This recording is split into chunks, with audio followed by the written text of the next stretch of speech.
Kvôli častým otázkam, či tie pružiny pasujú na rôzne typy aut, ktoré som nemal doteraz odskúšané, robím toto video, kde vám ukážem, ako si to overiť na svojom aute. Otvoríte kufor, tu máme Opel Corsa, kde sa to namontovať nedá. Tam to aj ukážem, ako to vyzerá. Otvoríte si kufor a treba odmerať priestor na plynovej spere. Tak to vyzerá spera. Treba odmerať priestor, ktorý ostáva tu. Táto časť tej tyčky sa nezasúva do plynovej spery pri zatváraní. To je podstatná časť, kde sa daná struna stlačí a následne pri otvorení otvára kufor automaticky. Tam je dôležité, aby bol priestor na uloženie tej strunky. Pokiaľ sa táto plynová spera zasúva veľmi do tela spery, tak tam nie je možné tú strunu namontovať. Ako je to v tomto prípade. Tu je vidno túto špinavú časť, ktorá má maximálne 1 cm a z toho vyplýva, že tam strunu žiadnu neobcháme, lebo keby sme tam dali strunu, ktorá sa stlačí na centimeter, nadvihne minimálne tie dvere. Takže to nemá význam. Sú autá, kde je ten priestor aj 5 cm nezasunutý pri zatváraní. Niekde je to zasunuté na doraz, skoro ako v tomto prípade.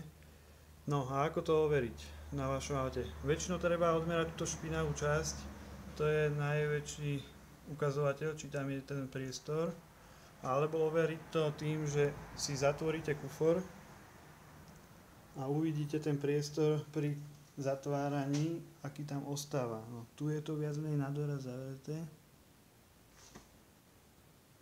a tej tyčky tam veľa nie je a pri úplnom dovretí vidno zasa tú očistenú časť, tá sa úplne zasúva a zvyšok je vysunutý.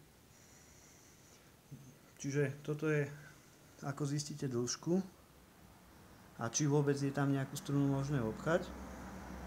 A druhá vec je potom pri starších autách bývajú spery slabé od používania alebo prípadne záleží to od teploty okolitej. No a to je druhý faktor, ktorý vplýva na to, či sa vám tie dvere otvoria alebo nie. Pokiaľ tie spery nie sú schopné vytlačiť dvere od spodu, ale musíte ich otvoriť pomaly až na doraz, tak vtedy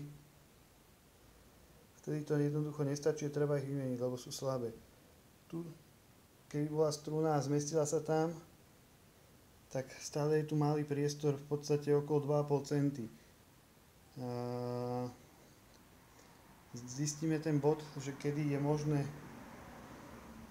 a respektíve kedy sa tie dvere same otvoria a podľa toho vieme, že koľko sa tá struna vie roztiahnuť zhruba a či z tejto pozície už sa vedia dvere otvoriť same hore. Tu je ten bod tu niekde. Čiže nejaká 4 cm, to už hovorím aj veľa, možno 3,5 cm strunka by stačila na to, aby sa tie dvere otvorili. Samozrejme musí sa tam zmestiť. Keď má 3,5 cm dĺžku, stlačí sa zhruba na polovicu, takže zhruba taký priestor by ste tam potrebovali. Teraz keď pustím tie dvere, tak sa začnú otvárať z tohoto bodu. No a ten uhol, ktoré sú schopné tie spery otvoriť, je daný ich silou. Čím sú novšie, tým sa vie ten kufor otvoriť z nižšej pozície.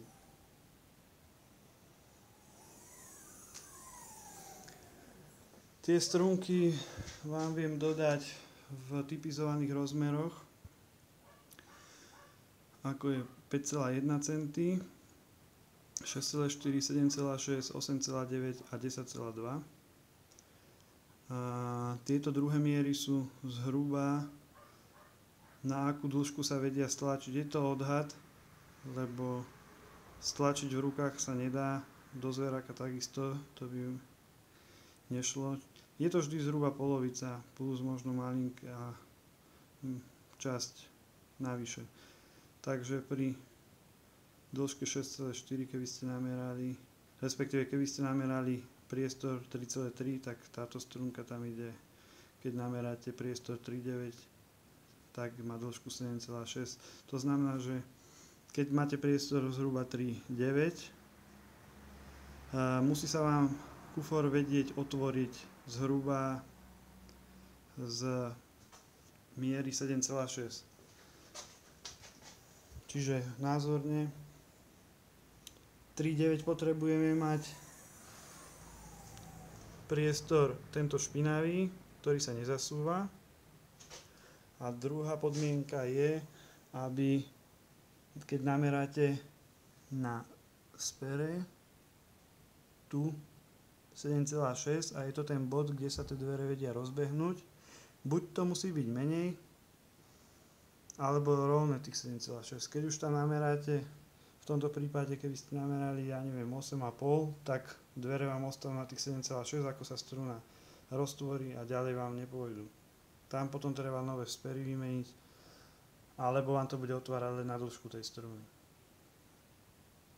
Takže pokiaľ by ste namerali, dajme tomu 6 cm, že od toho bodu sa už vedia tie dvere same otvoriť, tak v tom prípade máte tam ešte dostatočnú rezervu, aby to fungovalo, aj keď oslabnú tie spery, prípadne keď je chladno. To je asi všetko. Tu sú ešte raz tie miery.